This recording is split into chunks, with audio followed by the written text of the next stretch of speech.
Mic check. All right, there you go. It's all on. Fantastic. Let's see if we get this done. Switch, switch, switch. Hello, everyone. It's Rap Raven. I'll be your host this evening, or night, I should say. The Black Betterment Broadcast. This is show 93. What do you know? Show 93. All right. So, we've got a fantastic show today. Once again, this show is not as good as the people listening because you guys get the opportunity to jump in. But before we allow people to do such things and we announce today's fantastic topic, let me get my PDF in place. That's not a PDF. That's InDesign. Hold on. There we go. Yeah, two screens. You can get very confusing. All right. Big time. There we go. Cool. Where are we? Yeah. All right. So after much research, I've unfortunately concluded that currently Black people are collectively inadequate. That's right. Teamwork skills is a challenge that it seems all across the globe Black people struggle with. So we're going to try to see if we can help Black people with teamwork skills because it's very important that we understand how to work as a team and find solutions. That's right. Let's see what we can do. How do we do that? All right. So when we send out the link today, we're going to practice 4D values, which are discipline, dedication, dignity, and discernment. Please don't forget these. Very important. When you're out in the world trying to help Black people collectively, use discipline, dedication, dignity, and discernment. It's very helpful. I can assure you, I've tried it many times, and it is better than not doing that. That's right. That's right. All right. Cool. Now, when we send the link out, if you choose to join, you should help the family and have back and forth and all that good stuff. Try not to use derogatory language, please. Try to use descriptive language. On the screen, we have some examples of what we prefer to use other than other stuff. But you see what it is, see what it is, see what it is. All right, cool. So what is Black Betterment for those who are brand new? Black Betterment is Black people helping Black people on Black issues for betterment. That's it. It's not rocket science, not too much. So it's a lifestyle. So this whole broadcast promotes the lifestyle of Black people helping Black people on Black issues. Ta-da! All right, good. So we're gonna be playing some videos today, a few or so. It's not ours, the Copyright Act 1976, so blah blah blah blah blah. Just so you know, it's for scholarship and reporting reasons, so don't sue us. Right. So if you get some time, let me put it in the group as well. We could be promoting it better, but we haven't.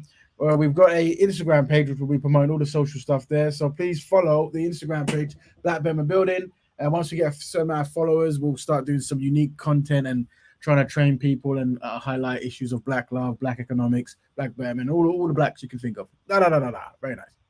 So please follow that. It'll be very good. That's right. Yes, sir. All right, cool.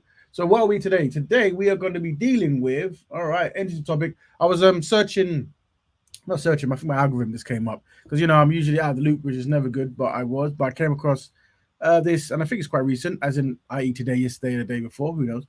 And it was basically Prince William here. They revealed a statue in one of the stations or something like that. I don't know. Shame on me.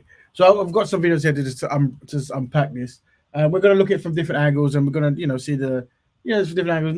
Not saying good, bad, ugly, or all the rest of it, but we're going to review it. So what we're going to do is first of all, we have to highlight that the statues themselves are of a Black woman and child.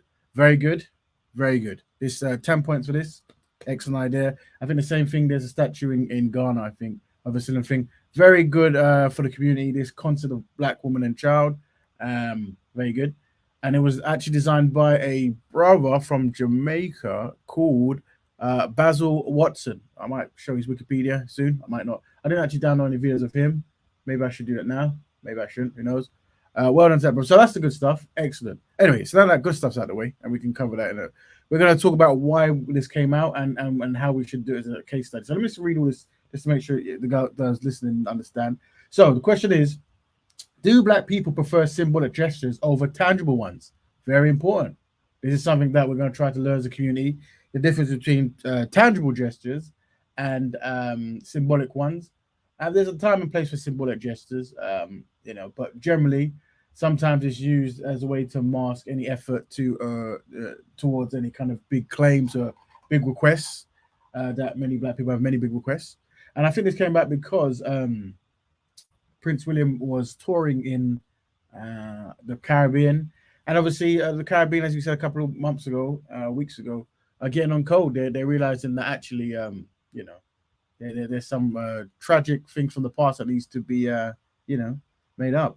Let's see some comments now from Metal Face. Prince Williams made a comment about population control regards to Africa. Also, Your question is very valid. There you go. Yes, many people outside of Africa question about greetings, everyone, but make questions about population control, and they seem to look at Africa. I think because Africa obviously has a very young population, and obviously all around the world, black community seems to be having children faster than non-black people. But this is a concern for many non-black people, not necessarily for black people. But yeah, so so we can unpack that in the weeks to come as well. So where are we? Yeah. So what does the new Windrush statue say about a history of symbolic gestures as a solution to, and compensation to anti-black mistreatment? So we're gonna look at this as in like most of the times when there's some kind of claim for some kind of do something for black people, that you have to do the legacy of pain and legacy of mistreatment. Like what can you do? Tend to get symbolic gestures, and also do most non-black people. This is a very important one here. Do most non-black people not support reparations? Okay, so that's a very tongue-twisted way of saying stuff, but what are you gonna do? If so, could we use this data to motivate black people to practice black love and black economics? What does that mean? I hear you say. Well, it's like unfortunately, not when it comes to black betterment, not everyone's really synchronized on the concept of taking time for black people to work on black issues. So solutions within the collective group. Many people don't see a value in it because they've been trained by osmosis to do other things, and that's unfortunately why when we start the broadcast, we say that black people are collectively inadequate because some people just they've culturalized underachievement, subservience, this kind of stuff, right? So we want to work on that, but in order to, we also have to campaign, don't we? We have to campaign, and we have to, and as everyone campaigns, every collective group, but we have to campaign and we have to show and use certain data and metrics to try to highlight to black people that it's in your best interest to work on your own issues. Lord mercy, that's right. So I think what we could be doing, and we'll unpack this later on as well, is one of the things. Usually when I usually go to a place called Speakers Corner where we discuss many things like we got a thing called Our Corner, and we discuss how black people can progress, all this good stuff, all around the world and stuff. And you tend to find that many they come by artists will jump in, or they come in all shapes and sizes, and they're dedicated to take the energy and put it into, like, rather than black people work together. Why don't work with everyone? This is a no-no. This we talk about black betterment here. It's about teamwork skills. We have to develop it. And one way I think we can actually maybe minimize that kind of stuff is by showing that actually the collaborations you're trying to do, the teamwork, the friendship, allyship that you're mentioning actually doesn't exist in the form that you think it might. And I think we can use the concept of which comes from the last question here.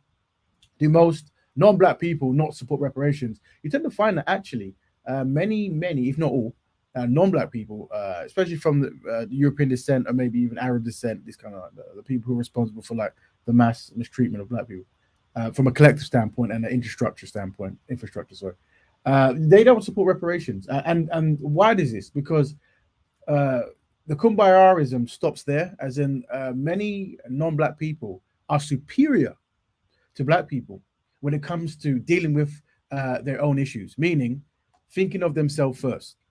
So when it comes to thinking of a group first, black people are inferior to other people groups, you see. Because black people, what we do is we tend to think about everyone collectively, or from a subservient standpoint, others doing better than us, and we're content with this kind of stuff.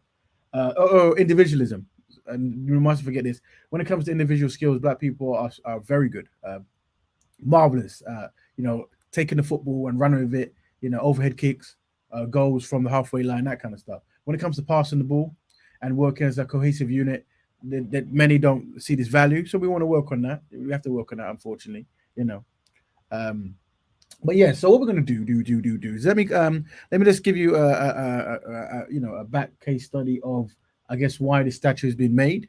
So let's see. I've got so many videos there. Let me click on the right one. I'm gonna say it's this one. So a quick one. This is Prince William. They went to certain countries. I want to say Jamaica.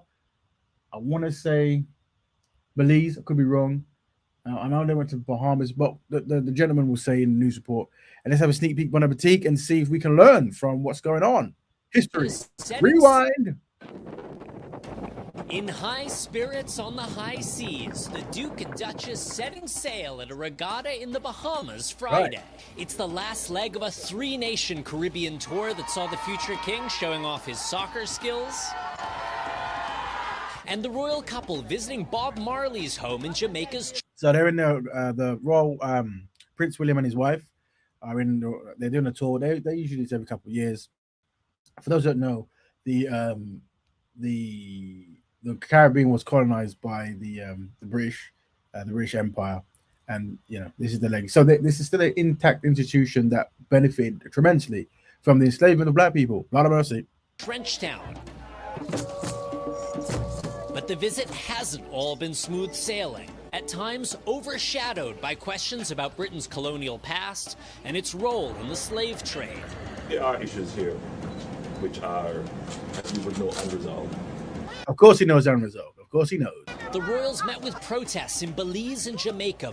Big up Belize and Jamaica. On code. Very nice. Both former British colonies. The monarchy is a relic. We should leave it behind. It's time for us to move forward. And very nice sister there. Make sure you find her Instagram, whoever that was, and give her a thumbs up. Very nice. Bahamas government committee demanding Britain pay reparations for slavery. I think they should. Saying the royal... But will they? And once again, this is why the third question in that kind of intro is important, because we can use the mass on-code behavior of non-black people to deny reparations or anything of any tangible benefit towards black people as a method or a branding and a campaigning effort to train black people to practice, what is it? Black love, constructive black man with constructive black woman, constructive black family. And, obviously loving the black collective as well as including black love, as well as black economics, which is, second generation wealth, business, each one teach one philosophy, all that good stuff. A lot of mercy. Let's move on. Royals must acknowledge their diverse economy was built on the backs of our ancestors, and then they must pay. Remember, collectively, non-black people don't care about that, but we should let them know anyway. Prince William did address the legacy. Also, analyze the Europeans and the Arabs. They will stay on code, smile on us, but they won't do nothing for you. Please, very important techniques, very good techniques. Unfortunately, the kumbaya amongst black people don't recognize this, but we shall train them. Yes, we shall. Legacy of slavery, but stopped short of the explicit apology. Big up to all the listeners at the moment. Big up to you. Some were hoping for. Slavery was abhorrent, and it should never have happened. But it did. But it did. Last year, Barbados became a republic. Big up Barbados and their president. Very, very wonderful woman. Very intelligent. Very good optics to see all that good stuff. Well done. Lowering the I've been there. Very nice country. Queen's flag and replacing her with a president as head of state. Very, very nice. Jamaica's prime minister telling the royals his country plans. Is that a cut? Is that really? Was that the whole thing? A lot of what the? Them ones that just. All right, cool. Well, that's really nice. So anyway, that's the thing. There you go. So there's a little intro. Royal family went over to Jamaica thinking they're going to get flowers and patty and this kind of stuff. They did not get that. No, they wanted reparations. So move on to today. Yesterday, what has happened is, let's go to the next report. So this happened for those who don't know. Let's see if I can read this. The new Windrush statue was officially unveiled by the Duke and Duchess. That's what their name is, for those who don't know, in Waterloo Station. So if you've been to Waterloo Station, you'll see some black people there, which is good. So it's good to see a black woman, black man, child, and woman.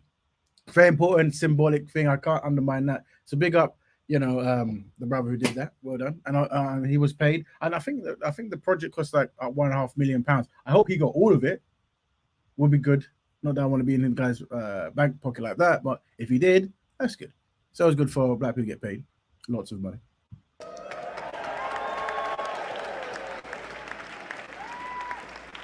All right, so a small group representing Windrush community. There we go. So the prince is going to do a little speech.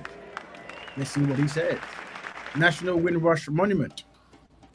Sadly, that is also the case of members of the Windrush generation, who were victims of racism when they arrived here.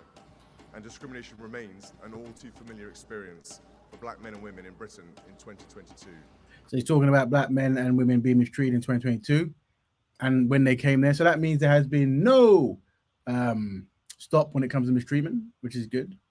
That there is acknowledgement, I guess, but not good that there's actual mistreatment. Only a matter of years ago, tens of thousands of that generation were profoundly wronged by the Windrush scandal. That's right.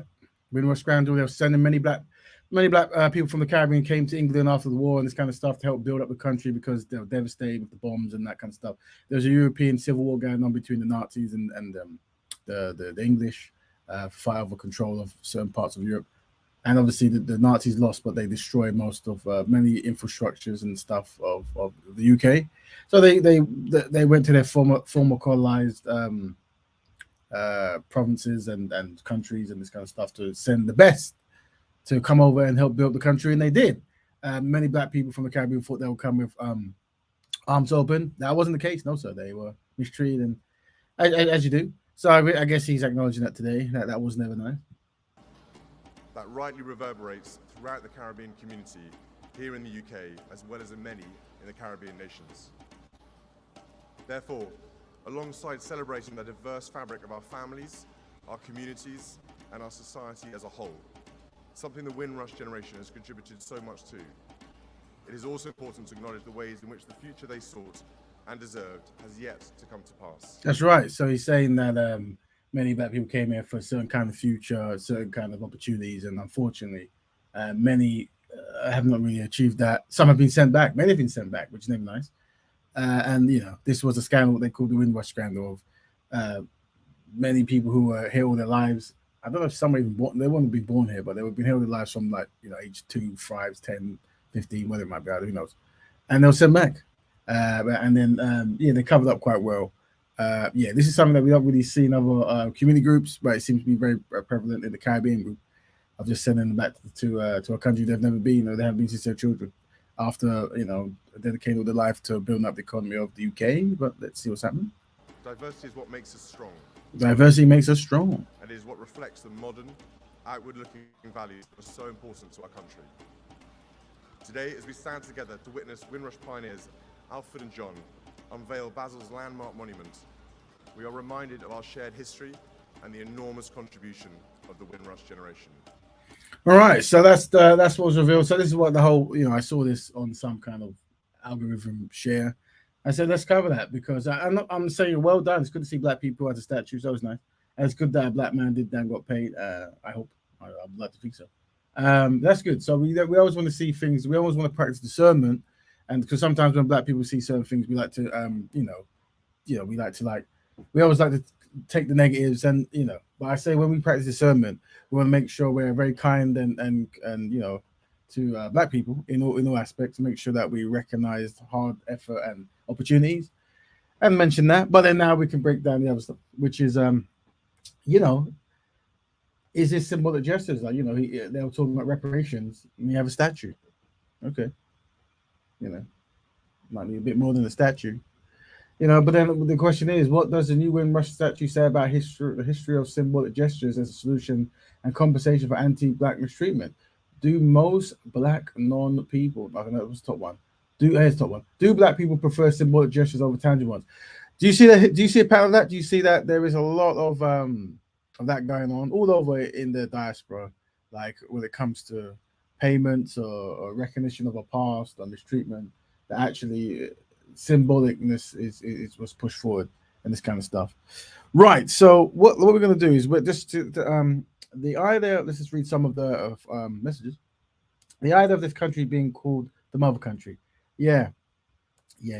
Unfortunately, many, if all over the diaspora of black people still have a colonized mind.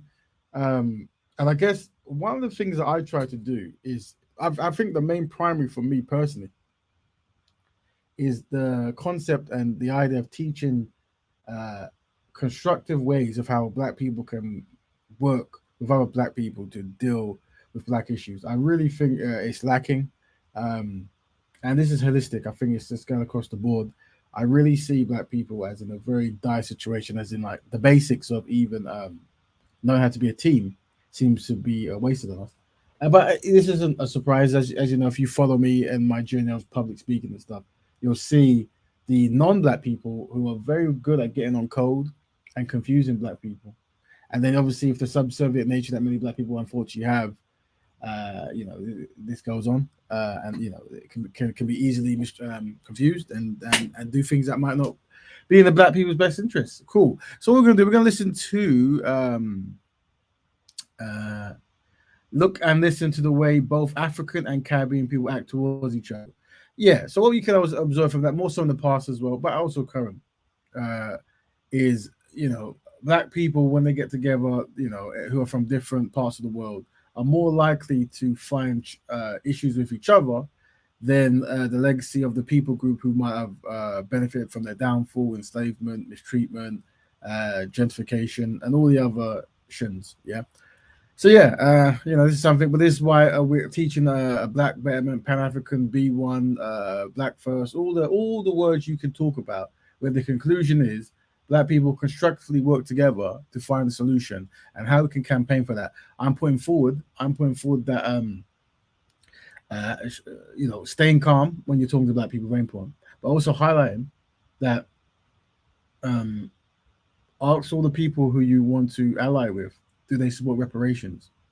When they all collectively swiftly say no, you use that to then motivate Black people to practice Black love, because if other people ain't going to do it, who's going to do it, right? So these are just the techniques we want to do. Now we're going to look at another video. Where are we? Rewind. The Caribbean. So this is Al Jazeera, very good alternate kind of news place, whatever it is. They probably won't talk about the Arab slave trade. They're more likely to talk about the transatlantic slave trade, which is good because it's good to get their perspective, because it's probably more direct. And they've got a nice sister host, and hopefully she gets paid lots of money. A very wonderful hairstyle, 10 points, excellent. So let's hear what she has to say. She's introduced some sisters that we should be following on Instagram and that kind of stuff. Also trying to, get whenever we come across any brothers, sisters who are trying to collectively help Black people, whatever, take their Instagram, take their name, try to follow them. I'll see if I can write it down as well, put it in the group. Just, to show support. Because like I said, unfortunately, when it comes to Betterment, it's actually going to be more of a small group of people who understand working together rather than a mass collective. It'll be a small group of people doing very big gestures and efforts and marketing schemes. Then that will then influence a bigger number. And then by osmosis, Black people will learn how to work on Black issues. But right now, it's not going to happen. So you have to ask yourself, are you a part of that group? Are you the people listening today or in the future time? Are you part of the group of constructive Black people who are going to work with other constructive Black people to find solutions for Black people? Are you? As you see, when I go out and I speak, I always talk to many people, and when I talk to them, I'm usually bombarded with naysay, and that kind of stuff. And in that conversation, when I'm talking through them to others, I have to say, well, actually, you might not be part of that first wave group. You might not be, because your mindset doesn't synchronize that way. The concept of Black people progressing doesn't mean anything to you right now. But, in the next phase, it might do. I've always wanted to ask you a question. Why do you think people, let me put this side, there's a button I can press put on the thing. There you go. Big up Metal Face 79. And rest in peace, MF Doom, very skillful rapper. I've always wanted to ask you this question.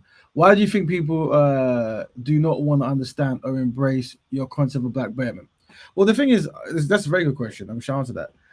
What it is unfortunately, the mass amount of Black people have been, through their life, conditioned to not care about Black issues. So there's also benefits in individual benefits in not doing that, right? So you see this quite a lot. But saying that, there are dedicated people of a smaller percentage, maybe 5 to 10%, who knows, maybe a bit more, who when they hear some of the information, it makes perfect sense to them, right? They're the ones I target. Now, some people see, like, why do you spend so long talking to certain people who just seem to be, culturally conditioned to undermine Black progress? And what it is I'm not necessarily talking to them. I'm talking through them to the internet, or to the passerby. And I'm using certain word language to really get certain points across. But some people are by far lost. As you see, if you check out Muhammad Ali, Malcolm X, and these kind of people, even Martin Luther King back in America many years ago, what happened is today, when they die, everyone is at their funeral. Nice suit, nice robes, crying, stories of grandeur and great, historical success, and and fighting the good fight and all that good stuff, right? But however, if you go back in the day at the time, many of the people were not supporting these brothers or sisters, and actually they were actually trying to undermine them. And what they do is, as time changes, they just go with the zeitgeist, to just go with the common, I was there, I was helping, whatever. And this happens. This is how it happens. You will see it. And this is what it is like. Unfortunately, it takes much more strength, social strength, psychological strength, inner strength, to actually do the right thing for your own community group in a time where oppression is at a great height. And that's what they do. They wait for things to change, and then they say, "I was there, I was there, I was there doing the good fight." And so be it. Is what it is. But that's what you're saying. So unfortunately, it will be a smaller group of people who do agree, but the bigger group will not. But when certain things happen, like media companies are made, marketing stuff are made, infrastructures are made, small, networking, economic groups are made, or even bigger groups, whatever. Schoolings are made. All this kind of stuff is there. Those people will just get in line and they'll speak like they've always been on board from day one. And we shouldn't really name and shame them. We should understand that's part of the game. That's how it is, because not everyone can have that kind of social strength to speak truth to power, to know wrong is wrong, to put the needs of the most mistreated people group of all time first. Not everyone can do that. And also remember, Black people are defeated people. When we talk about reparations, what we're talking about is Black people did not win. It was you could amount it down to an act of war when you go and you kidnap people and take them from another land and you rape them, you kill them, you take their land, you brainwash them, all that kind of stuff. But unfortunately, that if you break that down to the concept of a war, the Africans, the Black people, the Carib did not win that war. That war was won, and the only reason they stopped because of many years went by and there's different economic structures coming in that this way of life just can't continue anymore. And by then they've already reaped all the benefits of free labor for hundreds of years, and and governments that work for the betterment of other governments rather than their own. A small elite making the most of the money while the mass making none. That kind of stuff. So because of this stuff, unfortunately, this is what it is. So we lost that war. So because we lost that war, you're not going to get reparations. Usually, reparations come from the winners. For example, the Americans and the UKs and whoever fought the Japanese. As soon as they beat them, they pay reparations. The Jewish people who are allies with the Americans and English, they beat the Nazis, the Germans. They till this day they still get reparations. So that's what it is. No one's going to give you reparations because they like you, because remember, no one likes Black people. It's very important. How you get reparations, if you really want that, is you work as a team, you create infrastructure, you create a demand and need, and then you start using these requests as trade. Like, we'll give you this if you give us that, and you have to fix what you did here before we can fix what we've done there. All that good stuff there, right? Let's not forget that. Let's do this. Okay, so let's play that ting ting ting ting ting. Hold on, wait, is it this one? Might be. Don't forget, I'll write some of the names down as they come up so you can follow them on Twitter and that good stuff. You always want to support constructive people. Remember, whenever you come across naysayers or people who are constantly trying to dig holes in what you're doing, there's a chance that they might be culturally conditioned to undermine Black progress. So never get angry at the unsynchronized behaviors of, defeated Black people.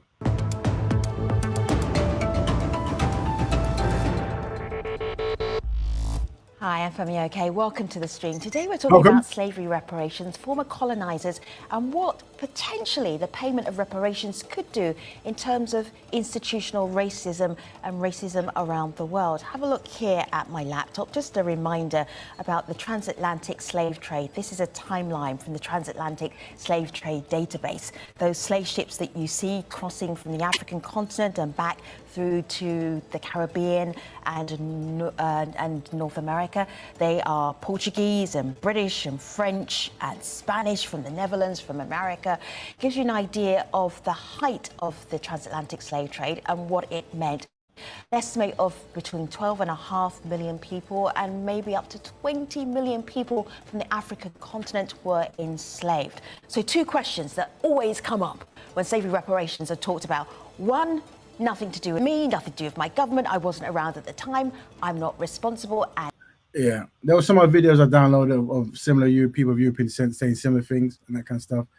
What you understand as well is, and this is very important for the case study for Black people to learn, despite what they tell you in the front end, that's not necessarily what they mean in the back end. Many people will find ways to not do things for you or to not fix challenges, and they'll use any excuse really. In the old days, we just say, tough luck is what it is. But nowadays, they come with that kind of, well, I wasn't there. You can tell them that they benefited from the legacy of it and those kind of stuff. They won't care. And two, it was a long time ago. What other questions would you like to put to our guests? The comment section is right here on YouTube. You can be part of today's discussion. Whenever politicians discuss the impact of Ma'afa, that is slavery and colonisation, there's a habit for them to discuss it in terms of the past, as if it was a one-time event that occurred centuries ago, and if justice is just a compensation. So who's this? This is Toyi Abetu. Let me type that in, and I guess that app must mean. Let me do that. Follow that. Hey, and let me hope that's what it's right. My screen isn't the best. Is that a 0 or a O? I don't know. They do that clever kind of. Let's not use a O. Let's use a 0. I think that's that. But if it doesn't work, what can I do? I think he's talking about the Ma'afa and the mass killing of black people. Sensation check. But Ma'afa is the reason why African people around the world live without the protection of human rights. So reparations for Ma'afa must be holistic, and they must address Afrophobia. That is the global dehumanization of African people. Afrophobia, yep. The hatred of black people of African descent. Once you recognize a person as of African descent, there's mistreatment that comes their way. Phenotypically, culturally, languagely, all the leads in the world. People of African heritage all over the world. Reparations from Ma'afa must be centered around justice, and they must create committed agents for change who will dismantle the systemic and institutional policies that are a legacy of what was the most monstrous crime against humanity. Joining us to talk about slavery reparations, we have Vereen, Esther, Nikichi. Ladies, it's so good to have you with us. Vereen, welcome to the stream. Introduce yourself to our global audience. Thank you very much. My name is Vereen Shepherd. I am a social historian and the director of the Center for Reparation Research at the University of the West Indies here in the Caribbean. And I'm one of the vice chairs of the United Nations Committee on the Elimination of Racial Discrimination. Good to have you. Hello, Esther. Introduce yourself to our stream viewers. Hi, greetings. My name is Esther Stanford Kosei, and I am... Make sure you follow this. They haven't put they spelled the names yet, so you have to try to work out, but we'll see if we can get them put in there. A jurisconsult, which is a specialist in jurisprudence, the science and philosophy of law. I'm also the Coordinator General of the Stop the Maangamizi We Charge Genocide Ecocide campaign. And Maangamizi is a Kiswahili word for African Holocaust. Esther, so good to have you. We'll talk to you more in just a moment, but first I have to greet Nikichi. Nikichi, welcome to the stream. Introduce yourself to our global audience. Greetings, Femi. My name is Nikichi Taifa. I'm an attorney, I'm an activist, I'm an advocate, and I am an author. I'm a founding member of NCOBRA, the National Coalition of Blacks for Reparations in America, and I'm an inaugural commissioner on the National African American Reparations Commission. So these are three sisters, one from the UK, one from Jamaica or the Caribbean, and one from America. And they're very good sisters, very good Trinity team there, I guess. So once they give their names, we'll see if we can follow them and support everything they're doing. That's right. All right. So let's start with the United Nations. This is the Human Rights Chief, Michelle Bachelet, on July the 12th, making a deep connection between enslaved people and reparations and what reparations actually means. There is an urgent need to confront the legacy of enslavement, the transatlantic slave trade, colonialism and successive racially discriminatory policies and systems, and to seek reparatory justice. Despite some initiatives towards truth-seeking and limited forms of reparation, including memorialization, acknowledgements, apologies, and litigation, our research could not find a single example of a state that has comprehensively reckoned with the past or accounted for its impact on the lives of people of African descent today. Yes, I just played a timeline. It wasn't even the entire timeline of the transatlantic slave trade, but from, let's say, 1500, so the 16th century, right up until the 19th century, people were trafficked, Africans were trafficked. And then there's this sense of nervousness about putting a price on that. How do you do that? Because that's what reparations is doing, isn't it? Nikichi, you start. Plus, it's much more than that as well. It's not just compensation for the enslavement era, for the ma'afa of the Holocaust of the transatlantic slave trade, but at least with respect to in the United States, for everything that's happened I'll also post the link to this video directly so your family can have it. See if I can find the right place. And the enslavement era, the black codes, the peonage system, the chain gangs, the sharecropping, the Homestead Act, not being able to get the benefits of that, of the GI Bill, the redlining, the Jim Crow apartheid, the mass incarceration, all of these things combined, the black-white economic wealth gap, the health disparities, the educational inequities, the criminal punishments. So it is compensation for all of that combined. And I will say this, no amount of financial compensation can at all compensate for everything that African people worldwide throughout the diaspora has gone through. So it will be the situation of a negotiated settlement. That's what we're talking about. We're not talking about compensation that is going to fully, completely, and totally atone for everything that has happened. But it will be a step towards that necessary healing that we need. Esther, continue. I think I found it. Yeah, for me, I take the position from international human rights law and international humanitarian law that make it very clear that a comprehensive reparations strategy or program or settlement. All right, so there's Esther. You should know Esther. She does quite a bit of work. What I'm going to do as well, fam, I'm going to post a link for you guys in there for those who want to take this video. It's on Al Jazeera, and let me type her name. Well, you can see it technically, but I'll type her name anyway. Just so you probably can't even copy and paste in this thing. A nice name there, Gozi. SCI. And yeah, go follow the sister on Twitter and that stuff. Anything she needs, make sure you do. And while we're there, a question from there we go. Raven, what are you doing to support AFO's quest for reparations? Good point. Well, everything we can. And this is one thing I try to tell people that once you're synchronized, and any effort that that person does, you do. So if they have any video you put there, any campaign you promote, you turn up, you do whatever you can do because you're actually synchronized with the concept because it makes sense, right? So it's like you always have to ask yourself, are you for something against something? I am for black reparations, and I can work and any skill set that I have that can be used to help any campaign that does that. I'm there. That's how I do it. All right, let's carry on playing. I'll push the link for those who want to see this video directly in there. Let's carry on listening to Sister Esther. All right, press play. Has to include multifaceted remedies, including remedies of restitution. Of course, compensation has been mentioned, rehabilitation, measures of satisfaction, what's called symbolic reparations. And for me, most importantly, which is actually underemphasized in the discourse on African reparations, is guarantees of non-repetition. How do we ensure that what has happened to us and continues to happen does not ever happen again? You know, Esther, people be doing a double take, but like, of course, enslaved people, that couldn't happen again. What would the guarantee be that you would need?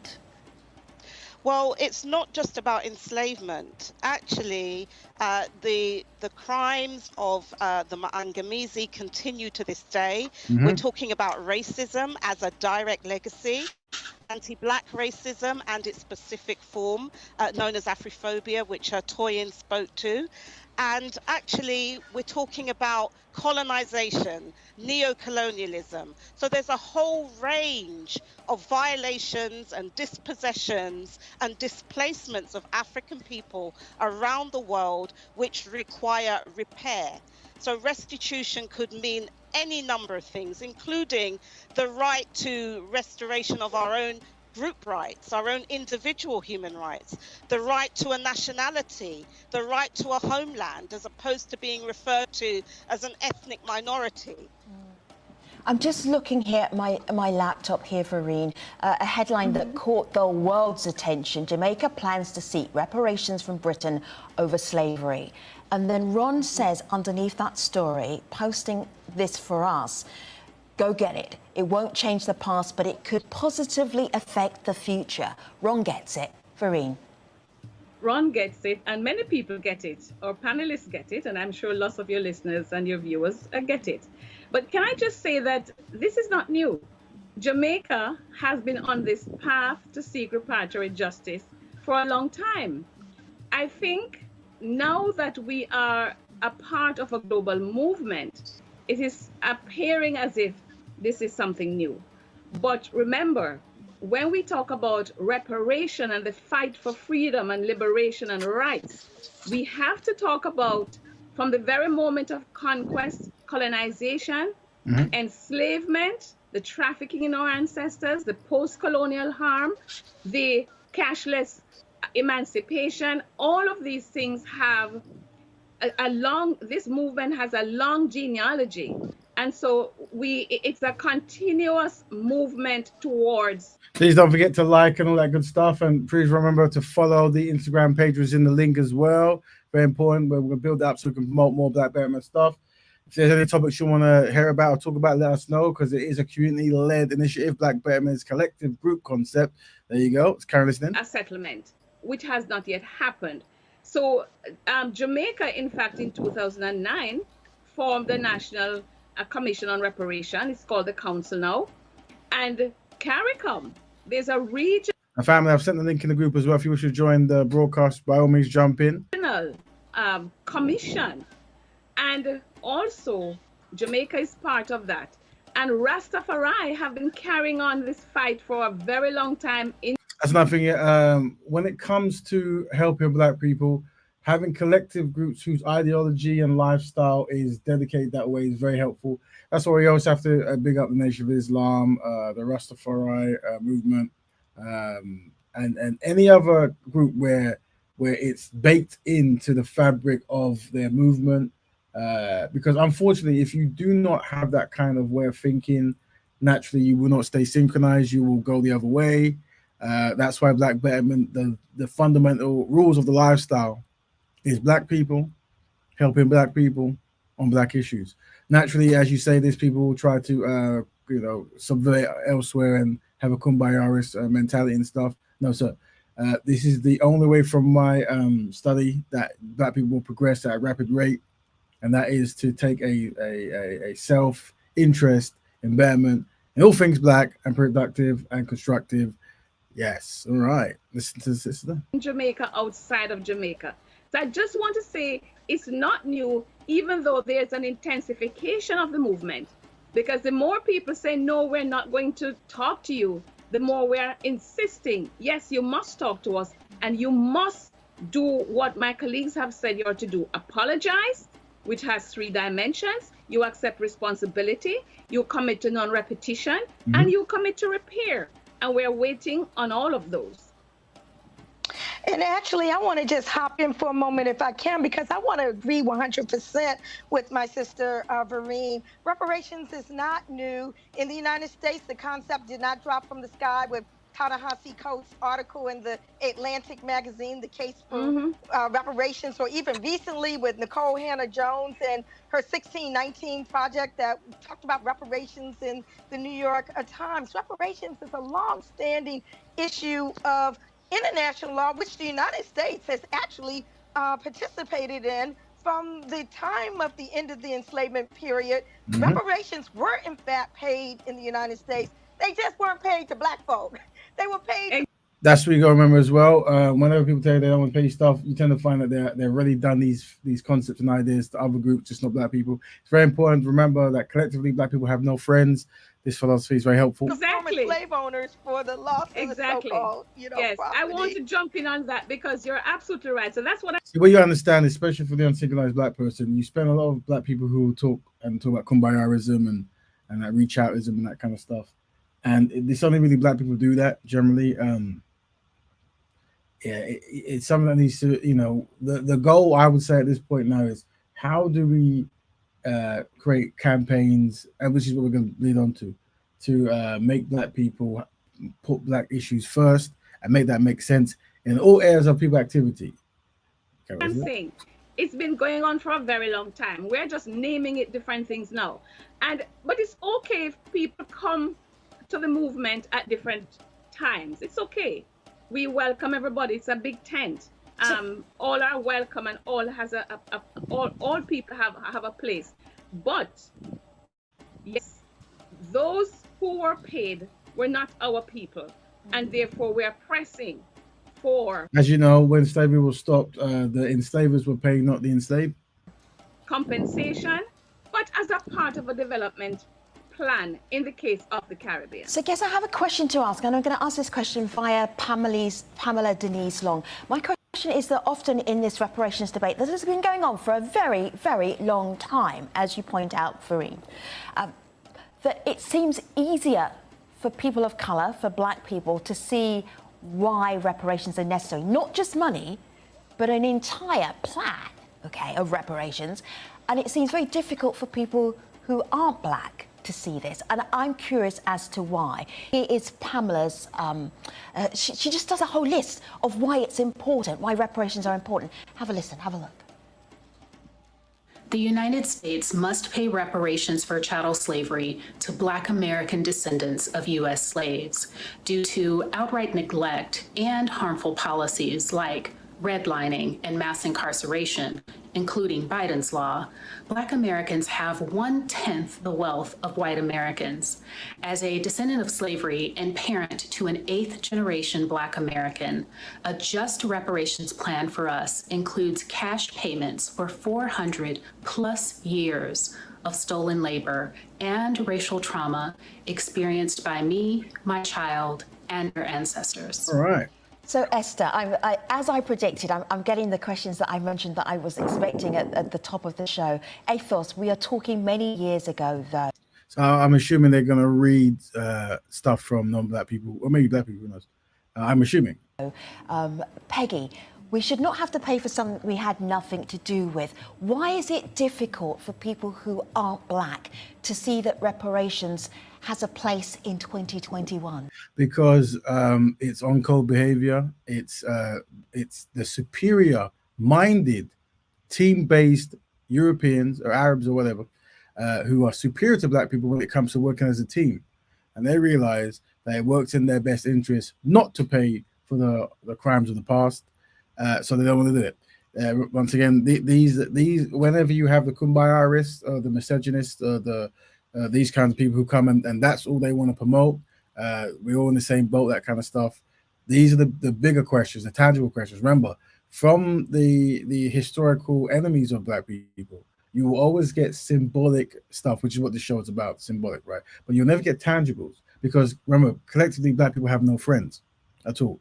And collectively, non-black people are better, superior at working as a team to work on ideas that work with their best interests, their collective best interests. While unfortunately, black people are the opposite. It doesn't work that way, right? Yes. Very good, very good comment from Metal Face. We appreciate the sisters on her national TV with a very, very Afrocentric look. Big up to the sister. Esther? I think some people who are not of African ancestry have a problem with it. There are many so-called white people and other, Asian people and others who do get reparations, certainly in the work that I'm doing in Europe. One of the difficulties is, it's already been mentioned, this dehumanization of people of African ancestry continues. It has been made systemic, so in terms of legal systems, the education system, which often miseducates and doesn't teach the truth about our history, even prior to enslavement, because our history didn't begin with enslavement. Very true. And there is a lack of recognition of how the world that has been created today, including all its inequality, is as a result of this history that we are all speaking about. Very good, sister. There, please make sure you locate and follow that sister. Support anything you can. Your numbers matter. And in the UK, it's actually not history, because it was only in 2015 that the loan that was taken out by the British government to pay enslavers in 1835 was finally repaid. So that means every generation, including of people of African diaspora, including African Caribbean heritage, has also had to pay back by way of, extortion of taxes. So this is a modern day thing, and it is unjust. And I don't see why it's so difficult to recognize the inequality, the injustice that is meted out to African people, but yet we are expected to recognize the Jewish Holocaust, the dispossession and lack of sovereignty of indigenous peoples, which we do.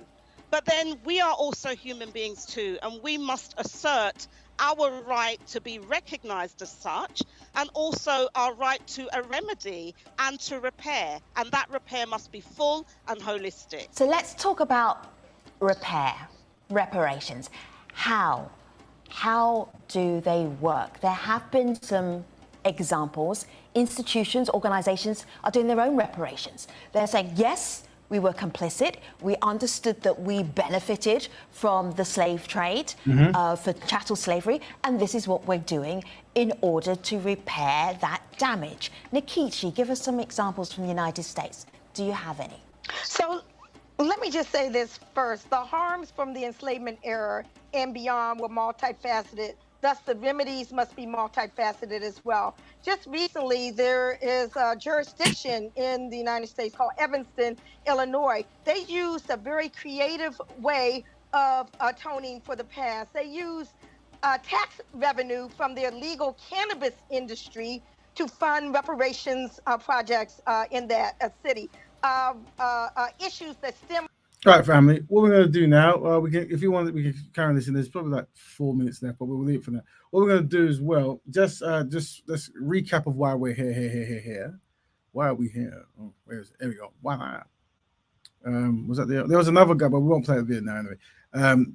Do black people prefer symbolic gestures over tangible ones? So how we got here was Prince William. He went on tour to the Caribbean. They weren't best pleased. They wanted reparations, and he came back to England. And a couple months later, they funded brother Basil Watson, Jamaican brother, who sculpted. I think he sculpted in America as well for Martin Luther King. I think a sculpture for there, and one other famous one which I can't remember. But yeah, and what we're saying is, as good as it is, and the brother got paid, but do we prefer symbolic gestures over tangible ones? We're saying that reparations is more tangible than a stone statue, if it is stone. I don't know.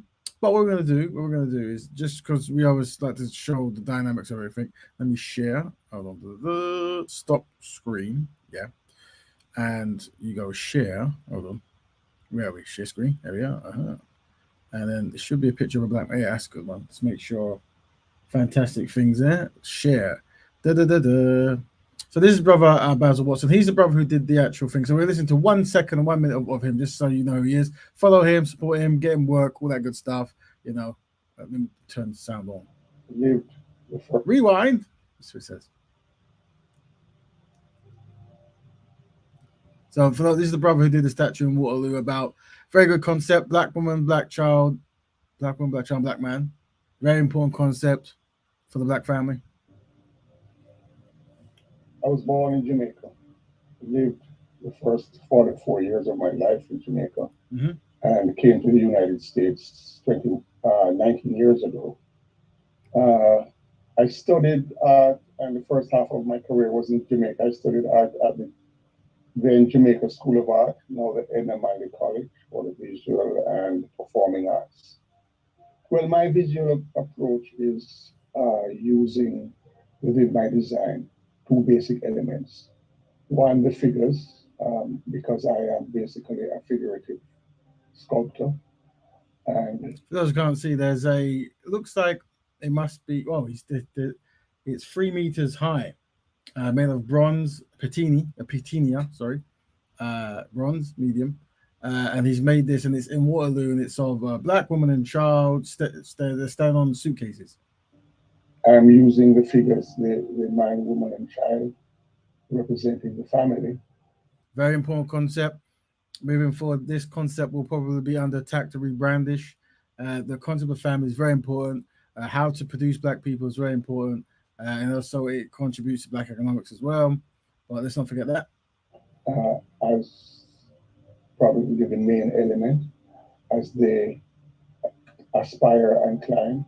The second element are the suitcases that they climb on. The suitcases represent their culture. The suitcases come from a Jamaican radio drama, which holds high esteem in the Caribbean folklore. Dulcimina, known as Dulcimina, comes to town. She carried with her a suitcase of that era. It's a very elaborate suitcase with latches. And I'm also going to post the link because we are hitting our 1 hour mark. Now, as you know, this show, it rhymes, this show is actually 1 hour. I give 1 hour of info and case studies and blah. And if anyone wants to jump in to extend another, for up to another hour, I guess, they can about the topic. Oh, is that the link? I think that's the link. We're going to listen to this, and then I'm going to do a outro, and then I'll be done, dilly undone. Unless, of course, people want to jump in. And so on. And this suitcase holds within everything that Dulcimina and this family has in their possession, coming from their place of origin, which is in the radio drama, it was the rural areas of Jamaica. In this instance, it's the Caribbean. It holds within it all things valuable. But in terms of the engagement of the British Caribbean community in the UK. Well done, Basil Watson. That's the brother they paid to do the Waterloo Station statue made of 3-meter statue made of bronze. Hey, good man. Braun in Jamaica, lives in America, did some stuff in England. Good, worldwide. Excellent. One thing we're talking about as well in the stuff is how do we use all these kind of the information from the past to help brothers and sisters of today, remain focused and dedicated to Black betterment. One thing that came across, I didn't cover this week, but we might cover next week, and I've actually in here as well. A very good thing you should type in when you go to Google. That's obviously if you're faint of hearted and you don't like horrible things from the past, probably don't do this. But if you type in Negro for sale in Google Images, just see because throughout the Caribbean and the Americas, obviously, unfortunately, Black people were sold. But obviously, when they were sold, and they had to make posters. They were campaigning for and marketing humans and stuff. And it's interesting. You get a certain sense of how terrible it was for the ancestors of Black people in that time, and it is most unfortunate. But like I said, no justice was served to them at all ever. But one thing we can do is use these concepts to remain on code. To when people try to push miscegenation and non-Black unity and this kind of stuff, just remind them of the wealth of data out there of the brothers and sisters from the past who have yet to receive any kind of justice or recognition. And with our freedoms, we should be trying to, so-called freedom, it probably makes more best interest to create certain situations where this never repeats and to get in a better situation. Listen today, please. Let me go. Please, we need a part 2 of this, please. I'm not available to jump in. That's cool. Yeah, we will do a part 2. We should big up Sister Tash, very important contributor. Definitely very important. We'll get more data in this. One thing we will be doing as well, I guess, is maybe unpacking this kind of the history of why people want reparations, because I think in the minds of many people is so far removed of what happened, and that this is like another time.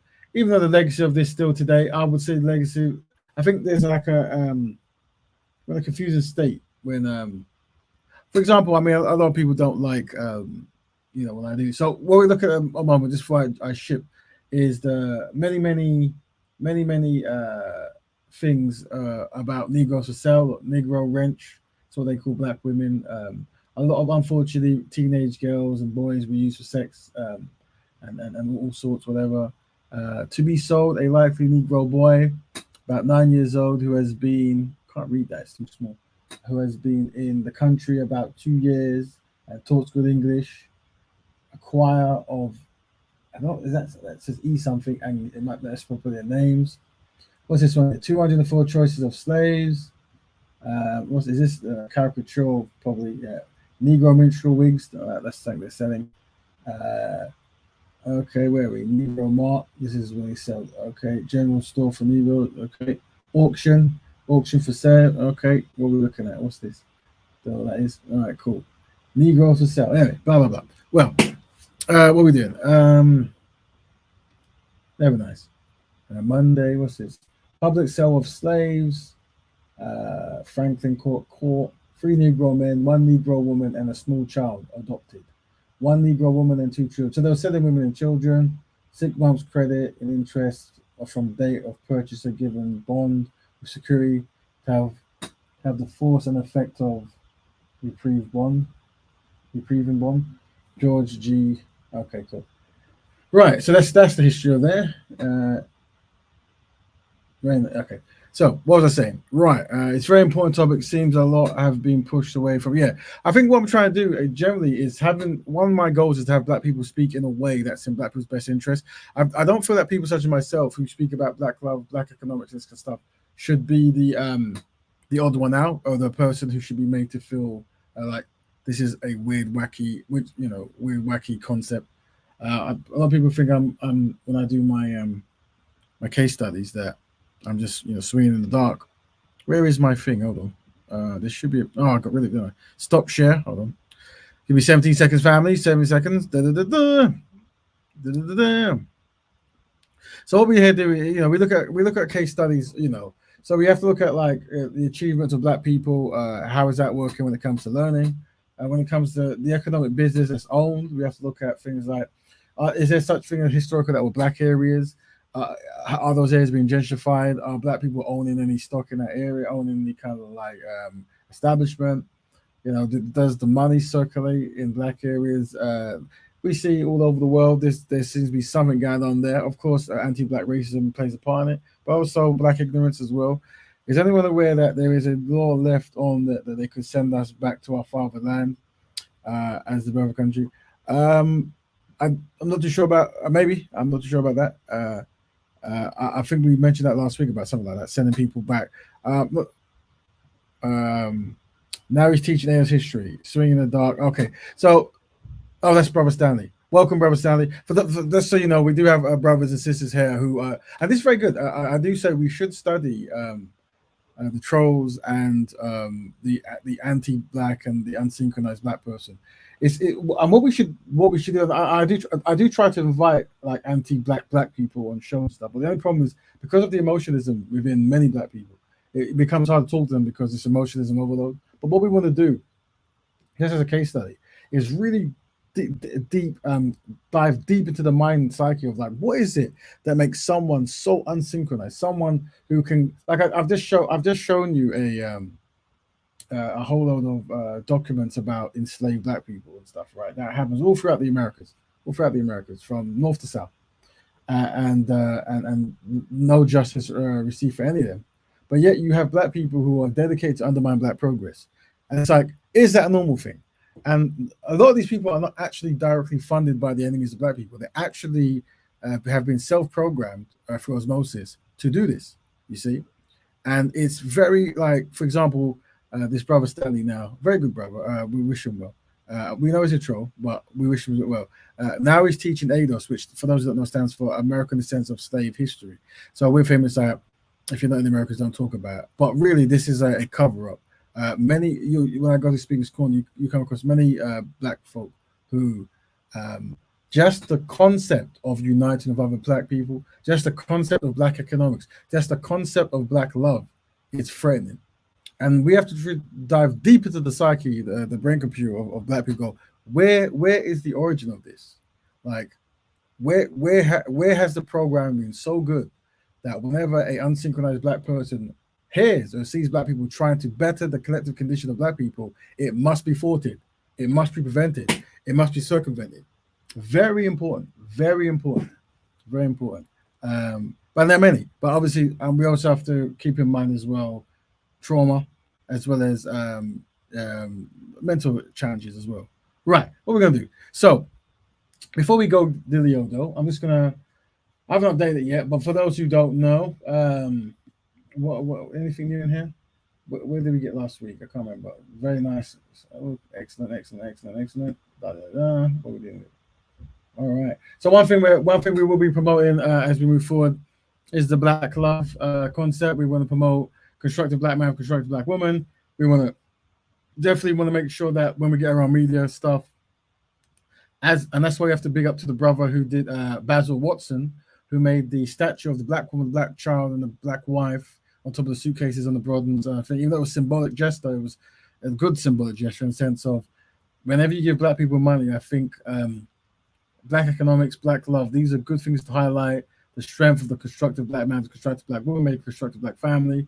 And we definitely want to have influence if we can. Might not be able to have over the mainstream of Black media. So we want to control our media, as we were using a case study a few weeks ago, showing that most Black people in the UK who play football, who end up playing for England and stuff, will never pick a Black wife.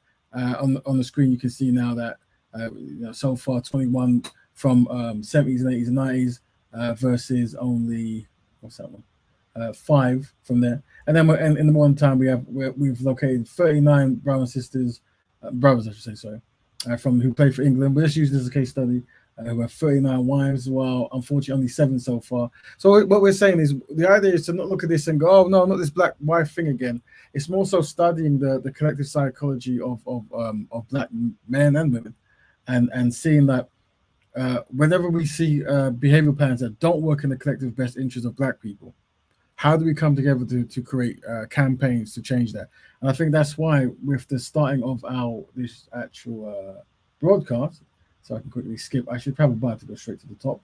The last question is, do most Black people not support reparations? If so, should we use this data to motivate Black people to practice Black love and Black economics? Meaning using the synchronization of anti-Black behavior, as in non-Black people working together to undermine Black progress, or even influencing certain Black people to sabotage Black progress.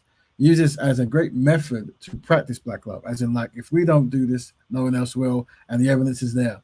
The way you use the term Black people is the same reductive method that the oppressor uses it. Oh, that's from Brother Stanley. Brother Stanley is a troll, but we still support him as a brother. Welcome, Brother Kel. How you doing, Brother Raven? Very good, thank you very much. How you been holding up? Yeah, not too bad, brother, man. Not too bad. Very, very, very, brother, interesting show. Symbolic gestures of a tangible one. Yes. This is phenomenal. Thank you, brother.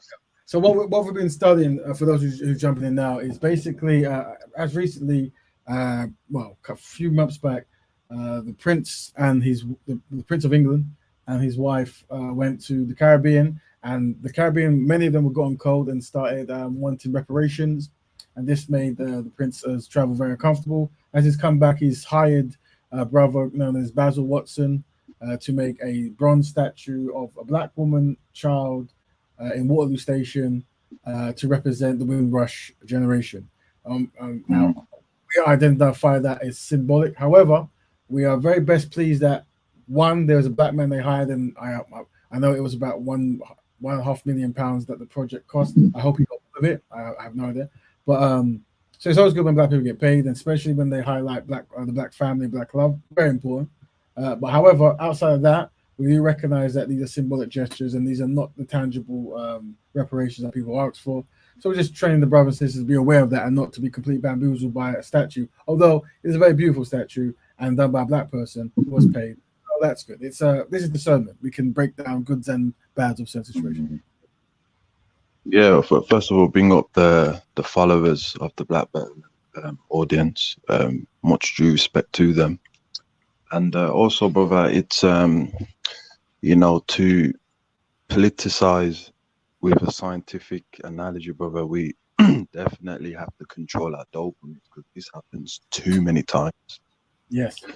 It's in America, the Caribbean, on the continent, that the non-Africans will, show some form of a treaty in a symbolic way, and it tells us, oh, you know what, they're coming around, and we don't have to have our guard up anymore, because they've shown the treaty, they've shown respect to us.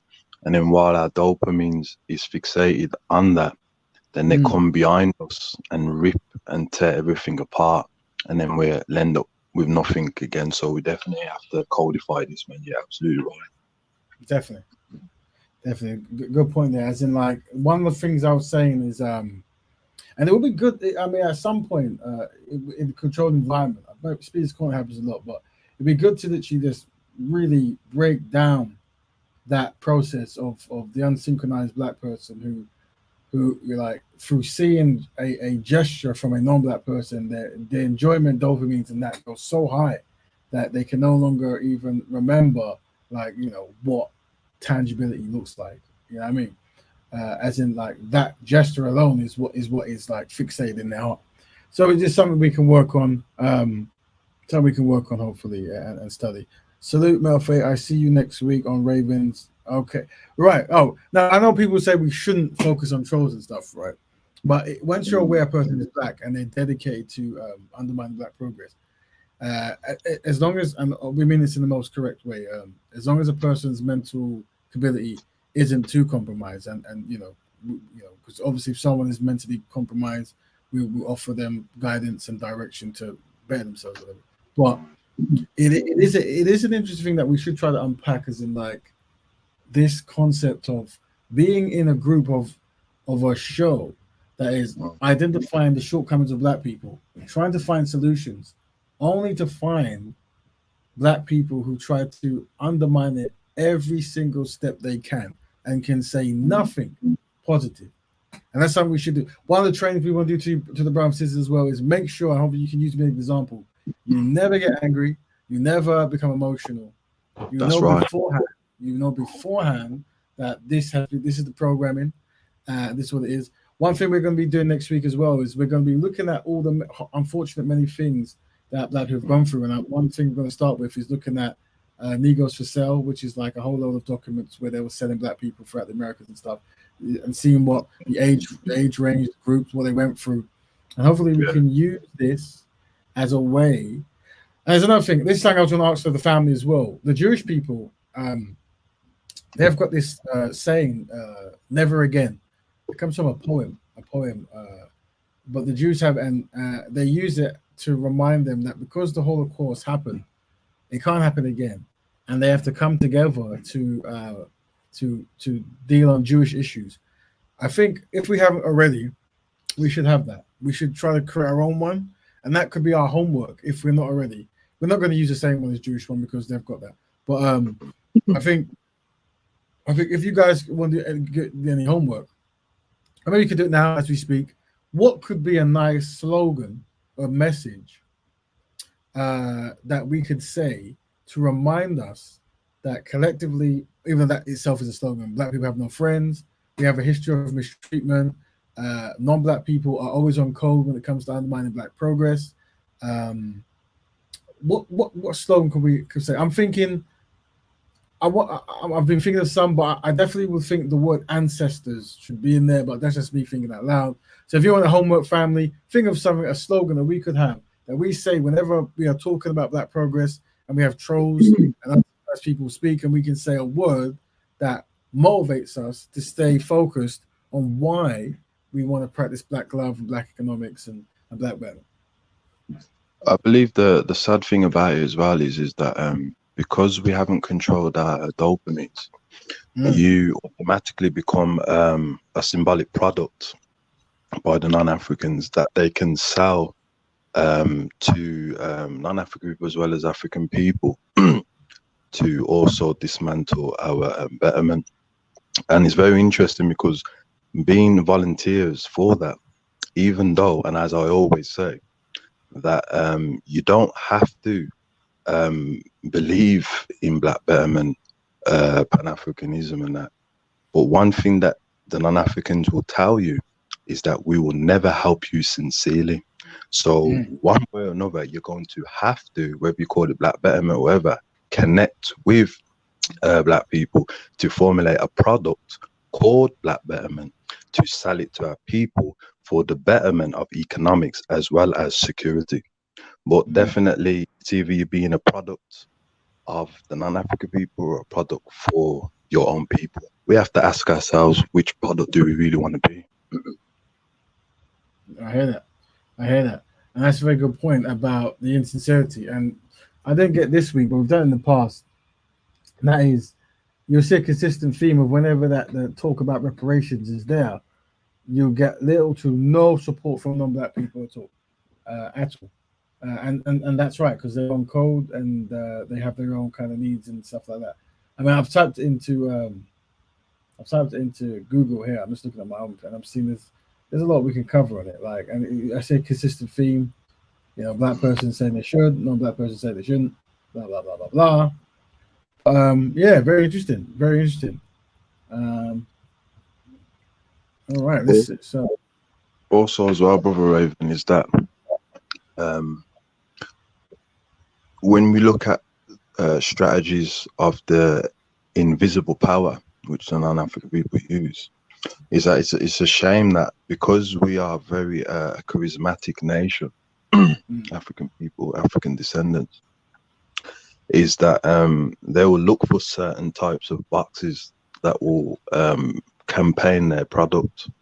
So unfortunately, some of our audiences who say a lot of things, and I don't really like to pay attention to the comments, you know, but I've noticed that their charismatic nature towards going against Black Betterment is definitely something which we have to unpack, because influencing or manipulating, whichever one you want to call it, you're still campaigning for a political agenda. And I don't think they understand that you are campaigning on synchronization of exterminating African people psychologically.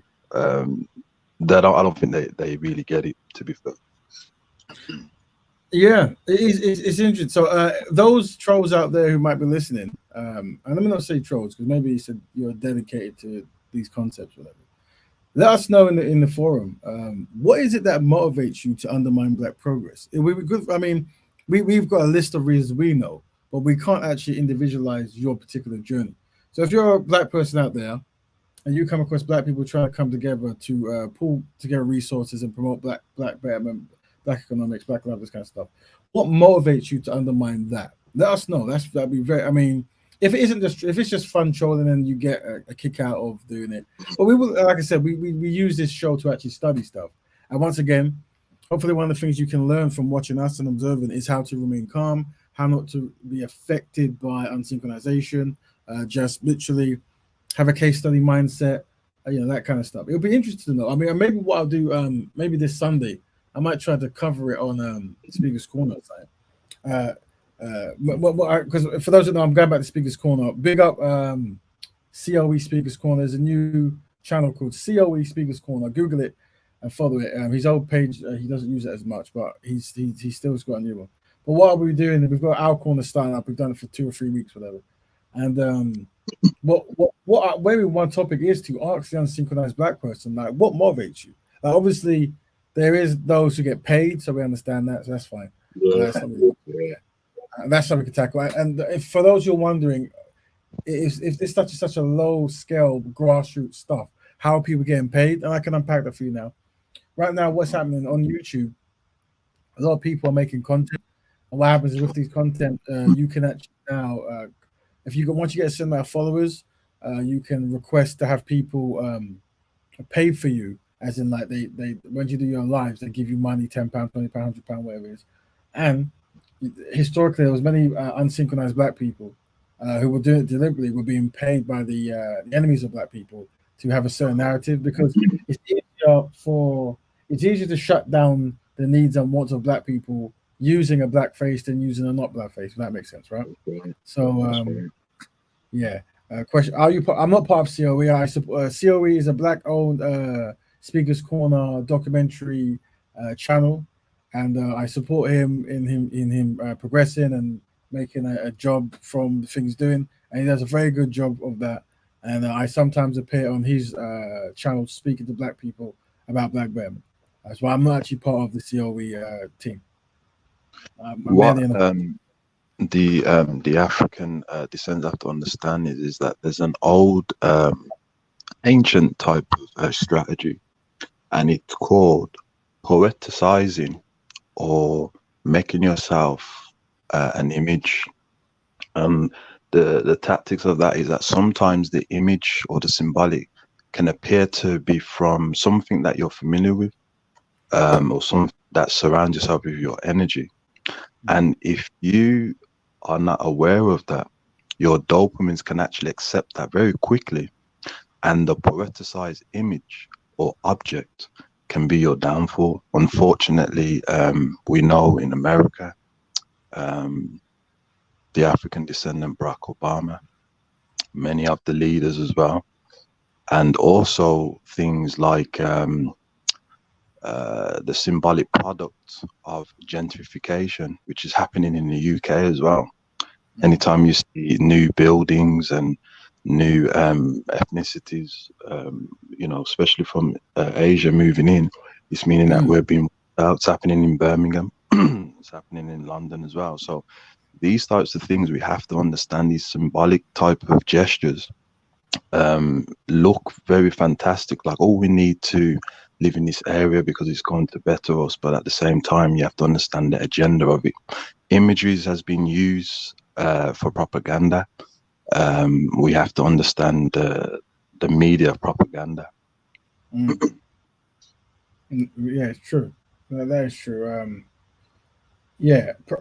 I think creating our own propaganda is the key, and that's why I think, unfortunately, using the unfortunate pain of the ancestors and the lack of reparations or resolve or compensation at all, or recognition really. I don't necessarily do these things to get reparations, although we deserve it, because I don't think people probably want to pay these things. I think I mainly use these concepts to get Black people on code and to help part of the narrative and the branding that collectively Black people have no friends. And if you don't do stuff for yourself, it will never get done. So yeah, that's how we're doing this stuff here today. Push forward as Caribbean. Cool. Where are we? Any questions in the forum? Let us know, family. Let us know any questions you want to ask.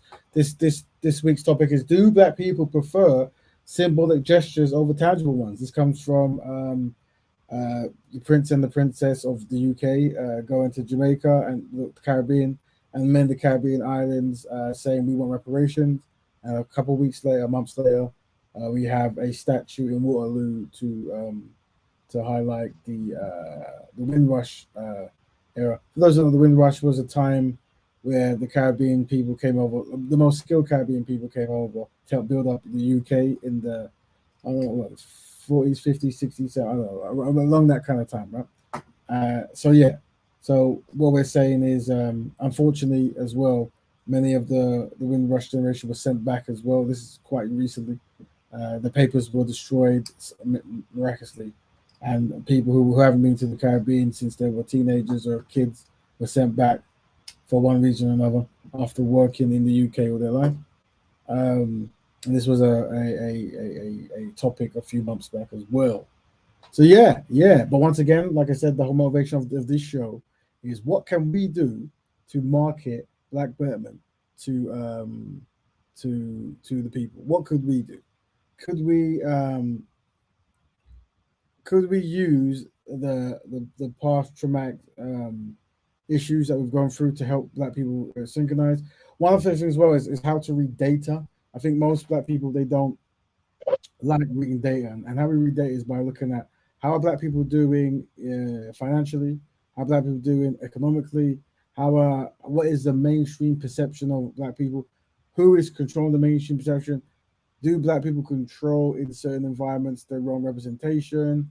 How does the Black pound, dollar, whatever it is in the area you are, circulate in the area you are? Do we see consistencies in this across the board?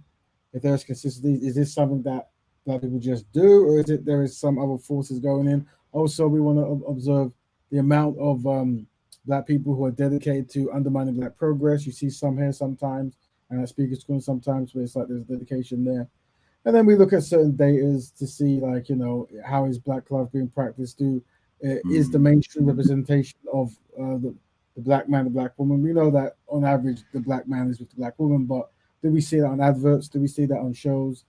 Is that an agenda outside the community? Is that because we don't control our own media? Do we want to see constructive black man, constructive black woman?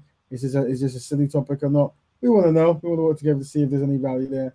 But one thing we definitely want to talk about is how do we make loving black people and constructive betterment for black people the trend, the norm, the default. And obviously, one of the things as well is teaching Pan-Africanism, black betterment, black first, whatever it might be, to children, to young, to show the importance of economics, second general wealth, black love, each one teach one, all these fantastic philosophies that keep them synchronized. That's why I always have to big up the Nation of Islam and the Rastafari movement, because baked within their lifestyles is a form of black betterment, Pan-Africanism, and all these kind of things where you look out for your own group.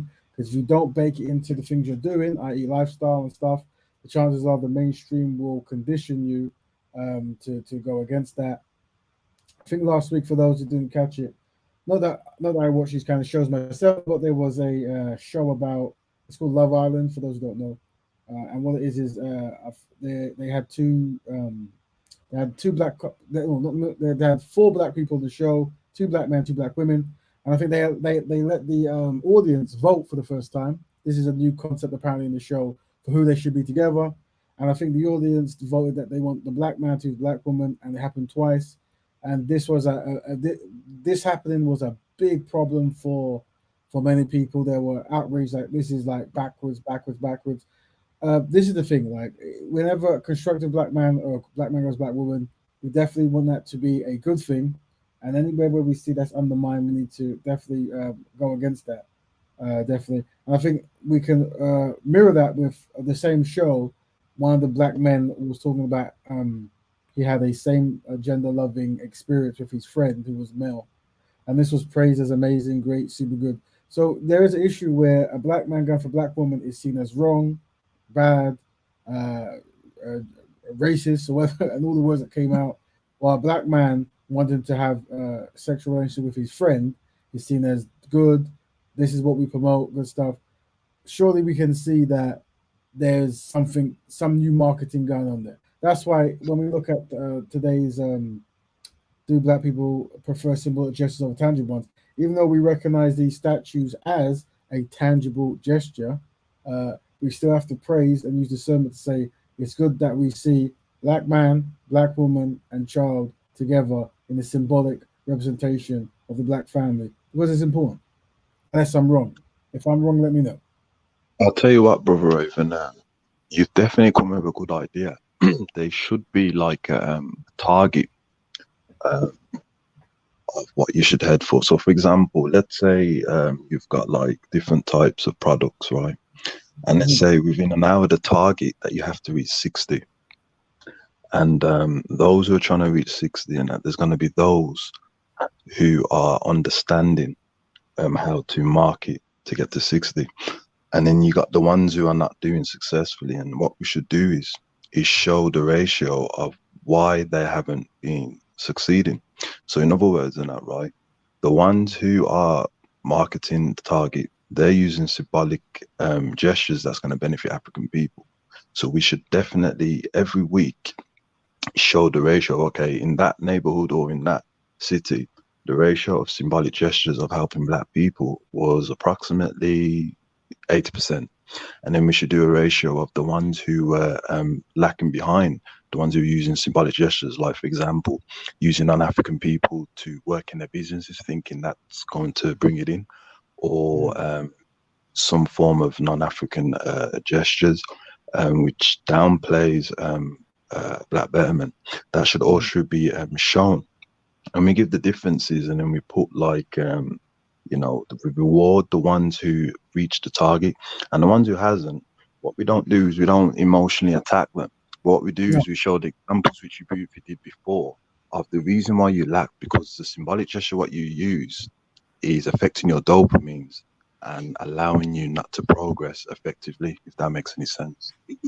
Yeah, find a way. Very good idea. Find ways to highlight that these things you're doing doesn't benefit black people, or lessons like we already have very low resources, So to really divide it amongst this kind of concept now isn't good if it can be resolved. Also showing certain things, like I know, like I said, showing that, for example, showing that if 21 of black men in the mainstream of football marry non-black women, and they're all white, the descendants of the enslaved community, and only 5 marry black, then there's issue down there.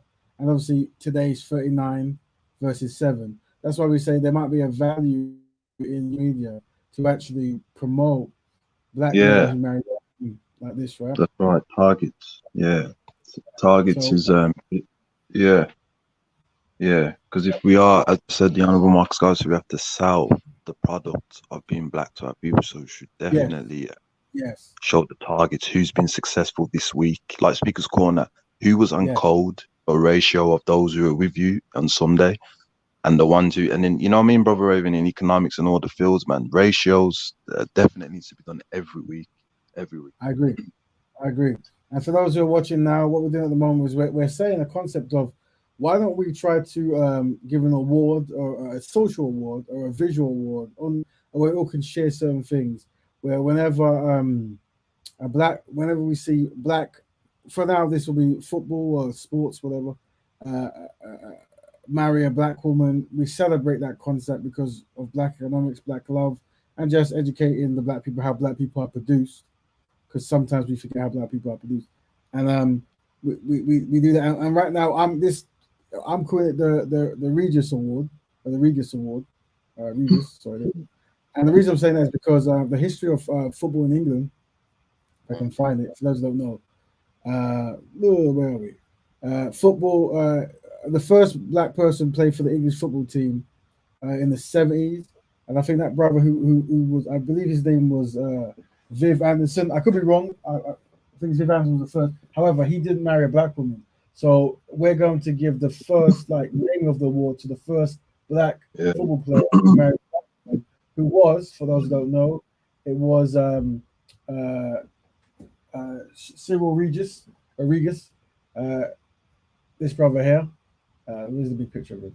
Unfortunately, he passed away not too long ago. Unfortunately, still, I mean, they look very young, very young. But yeah, the brother passed away not too long ago.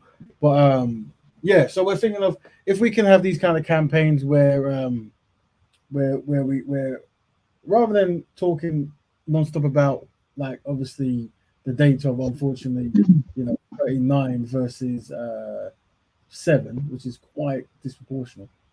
Someone needs to really work on. Rather than doing that, we can just focus on whenever one person does really good, we bombard them with joy, good praises, and that way we can making loving black love great again. Should have a cap called "Make Black Love Great Again," that kind of stuff, right? Yeah, that might be an idea. So if we can do that, that's for those who know, that's the brother. Mr. Regis, first black football player to play for England in the 70s, who married a black woman. Every other black person in the 70s married a white woman, and in the 80s was a white woman. But there was a few who married black women, and we want, because it's becoming so low. So because it's such a low percentage, and this is what the young boys are seeing, because in the UK, football is a popular sport, and they follow these football characters, whatever. So we definitely want to highlight the importance of constructive black man with constructive black woman making a constructive black family. I know some people might disagree with that, but after much research, I've concluded that that really is a very important thing. very important. That product is so important that it's the foundation of the campaign. Without that, all the all the targets go down. But yeah, Brother Raven, I'll definitely hope a lot of us can be on board with showing the ratio of targets, what was done within the week, and it's not to humiliate, but it's more to encourage. The target for today is to make sure, you are equipping your family, making sure you're marrying the black woman, or making sure you're securing the black man, making sure your black business is helping out black people. Today's ratio in this area was that, in this area it wasn't so good.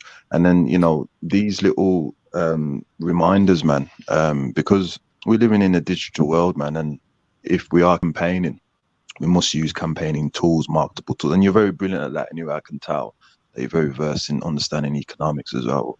You know, we've got to keep this this movement, so to say, as a business in order to reach our targets, man. Speaking of business stuff, in the comments after the video is posted, what would like the brothers to do is, if there's any black businesses that you know, because I think we've got a very small following on the. Let me put that in the group at the moment as well. Hold on. So don't forget to like and subscribe on this page if you're new. Tell a friend to be a friend of the friends of the thing. Let me find where's that link? Hold on. There it is, found it. So what I'm going to put this in as well. This is the Instagram page of Black Betterment. Now, but one thing I want to be doing as well, family, is I'd like us to get a list of black-owned products or black-owned businesses. So, for example, when you go to a shop, you're going to have coconut milk. You're going to have super malt. You're going to have these kind of products, whatever. And some will be coming from the Caribbean, some from Africa, some from America, some from where it is. But we want a list of all the black-owned ones. And what I'll be doing is I'll be designing certain kind of social banners, which will have the logo of the company, the product they sell, and the CEO, and maybe their family as well. That's if they're married a black family. And then we'll put it in a nice presentation, and then we'll be sharing it. So you know that when you buy super malt, buy this brand. When you buy coconut milk, buy this brand, because it's black owned. And this is obviously to support the economics, blah, blah, blah, but it's also to train the collective to look for black businesses to support as a sense of pride, as something that you can say you do. Because unfortunately, when you talk to black people, what do you do for black people? Unfortunately, many answers is nothing, because they don't really know what they can do. But if you can give them a simple tool, like you're going to spend money, I will give you the method of how to identify and locate black businesses. And hopefully you guys can help as well. So if there's any kind of products that are sold, whether it's your products as well, in this forum, once we post this video, just put it in the forum group. You can actually post stuff, this kind of product, that kind of product, and I'll put it up on our database. And then hopefully when we get a few followers a bit more, then we'll start doing visuals to promote, and you guys can share that on social, so we can make black economics a thing, a tangible thing, as in we're going to let you know whatever country you're in, whether it's America, UK, Caribbean, wherever it's selling kind of stuff we want to highlight. A lot of this stuff works better for places in the diaspora where you're interacting with people from different groups, because you need to probably practice Black Betterment much more intensely there, because there's so much different things going on. But yes, if you could let us know, that would be super fantastic, megally good. And I will design all the good stuff you need to have that promotion. Blah, blah, blah, blah, blah. There you go. Who's this one? Let me just do that. Okay, we've got a business here. Well, okay, I'm going to make, okay. Excellent. Thanks for that, Brother Kel. Yeah, I was going to say that just that, a lot of the women in my family use this website, and it's definitely black-owned beneficial, and it will help out, Can I promote it, or Sean? I can promote it, right? Yeah, most definitely, yeah. I found just take a look at the turmeric for health, skin, etc., and many more things. So there you go. Brother Kel promoting Zarina Cosmetics, so big up that. Also, family, if you have any kind of business yourself, let us know. What we'll be doing as well, because like I said, the two main things we'll be promoting is Black Love and Black Economics. So your businesses, let me have them, whatever it is. We'll collate a database, and we can do some nice, fantastic design to promote that can be shared amongst the social network. Like I said, we're in the educational phase at the moment, training black people to get value in supporting black businesses. Very important. Like I said, what we're saying here is Black Love, Black Economics. So whenever you get people who are against that, by being on code and by being very constructive and kind and collective, it will heavily highlight those who are unsynchronized and almost a weird nature of why they want to undermine that. And then you start realizing that there is benefits to undermine the Black progress, but by then we've highlighted people who are self-sabotaging progress, right? Which is good. Now, family, 11:40. If there's any questions you guys have about the topic, which is, do Black people prefer symbolic gestures over tangible ones? Let us know. If you wish to jump in, I shall push the link one more time for those who wish to jump in and have their say. Hooray, all day.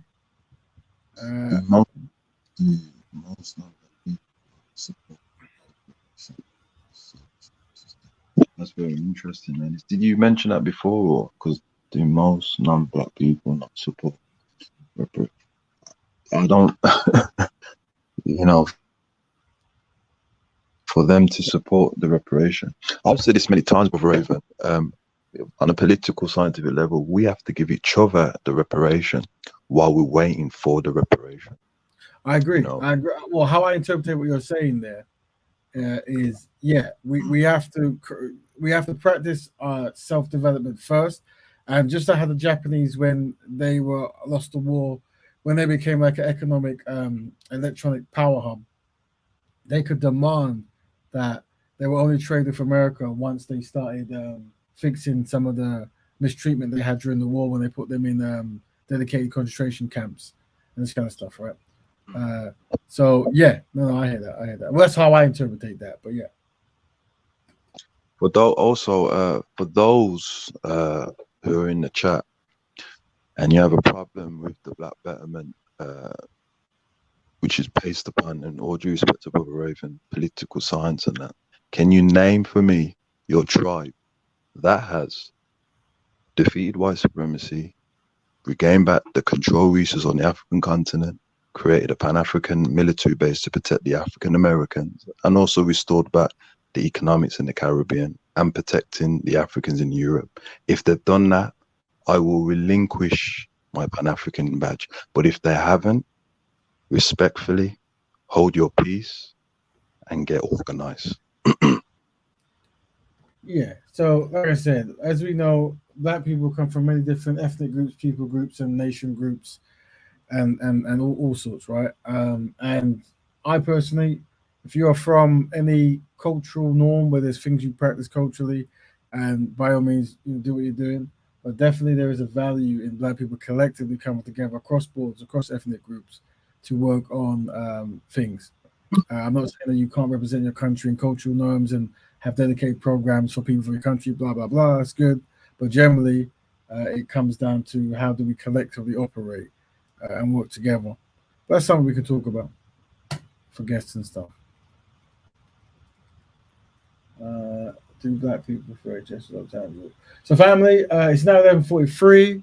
Unless there's any questions or such, or any, unless I think, did we watch most of that? Let me just the last seconds of that video. Hold on. Yeah. Specifically with respect to housing discrimination and what we call redlining, that was very creative, shall I say. There's Georgetown University. The reason why Georgetown University stands today is because of the sale by the Jesuits who own Georgetown University of over 272 Black men, women, and children and babies. Okay, to keep Georgetown from going into bankruptcy. They've just called for I'm not even sure if it was million or billion, but of monies to set aside to begin to atone for that act. But basically, it is the federal government with a bill that is on the table today, H.R. 40, the Commission to Study and Develop Reparation Proposals for African Americans Act, which is the piece of resistance, shall we say. It is the end to everything. You have the federal government, you have the state government, local governments, academic and religious institutions and industries and corporations and private estates, but the role that the federal government played and their the situation that they must remedy, they must apologize, they must compensate, they must allow for that satisfaction. That is what must be paramount at this time. Vareen, let me share this with you. This is from the Kingdom of Kush. We told the Kingdom of Kush we were doing this programme, so have a look here. Reparations should be paid. The Vatican and the Church of England owe an apology to the return of stolen artefacts as well from the country of origin. The indigenous Native American tribes are owed an apology and reparation. So many apologies out there that should be made. Yes. What importance is an apology? Is that the starting point? Well, do you have to get a sorry first? It would be nice to get a sorry first. And that's how I started, by talking about the different dimensions of an apology. But we can't get stuck. If the apology doesn't come, we wait on it and we don't do anything else. But I want to just reinforce the point that my colleagues, my sisters have made, that this is not too long in the past at all. If something was done in the past, it was settled and so on, then you could even begin to think like that. But this is a continuing harm. We are talking about stolen artifacts, looted artifacts which have not been returned. I know some people are talking about returning that now, some universities and museums. We're talking about psychological damage. We're talking about the health crisis. We're into the pandemic now, and we are seeing the effects of the lack of social infrastructure in places whose wealth was extracted to ensure that places like Britain became rich.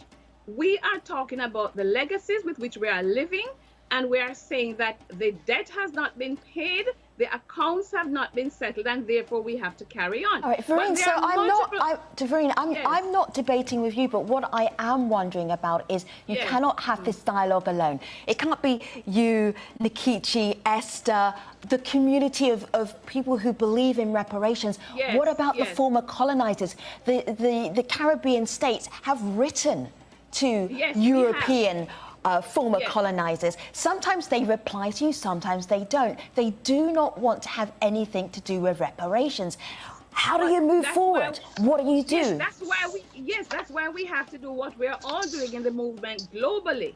We are saying, we are going to keep up the work, public education, because one way to get people to move is to ensure your populations are with you.